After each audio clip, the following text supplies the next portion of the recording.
रायगड, महाराष्ट्रासह देश विदेशातील ताज्या बातम्या पाहण्यासाठी मॅक्स इंडिया लाईव्ह चॅनलला सबस्क्राईब करा आणि बेल आयकॉन दाबायला विसरू नका.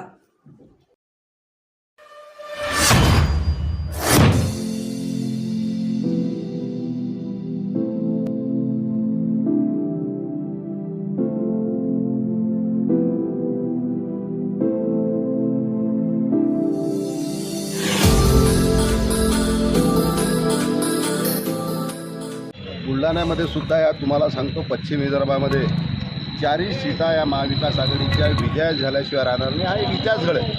तुम्हाला सांगतो पश्चिम विदर्भ आणि पूर्व विदर्भ या दोन्ही विदर्भामध्ये एक इतिहास घडेल. आणि देवेंद्रजींनी ते विदर्भातल्या लोकांची फसवणूक केली. देवेंद्रजींनी 2014ला दिंडी काढली होती. शेतकऱ्याच्या कापसाला भाव नाही, शेतकऱ्याच्या सोयाबीनला भाव नाही. आज 10 वर्ष झालं. 2014ला देवेंद्रजींनी कापसाला 10,000 रुपये भाव मागितला होता. आज 10 वर्ष उलटून गेले.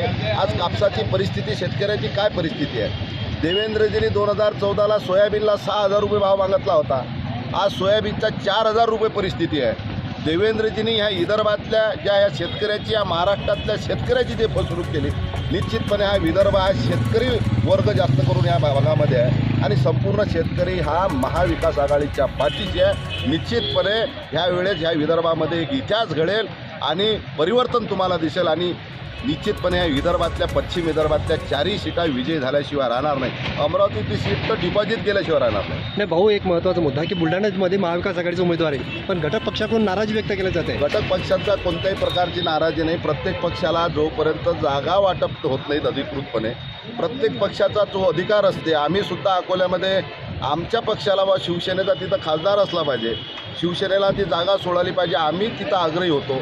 परंतु ती जागा काँग्रेसला सुटलं तर आम्ही ज्यापेक्षा सेनेच्या उमेदवारासाठी आम्ही जे जीवाचं रान करत होतो, त्याच्यापेक्षा जीवाचं रान काँग्रेसच्या उमेदवारासाठी आम्ही तिथं करणार आहोत. निश्चितपणे इथल्या काँग्रेसच्या काही लोकांनी जागा मागण्याची विनंती केली. आपापल्या कार्यकर्त्याला, जिल्ह्यातल्या प्रत्येक पदाधिकाऱ्यांना द्यायचा आग्रह असते आणि त्यानुसार आपापल्या पक्षश्रेष्ठीकडे ते मागणी करत असतात.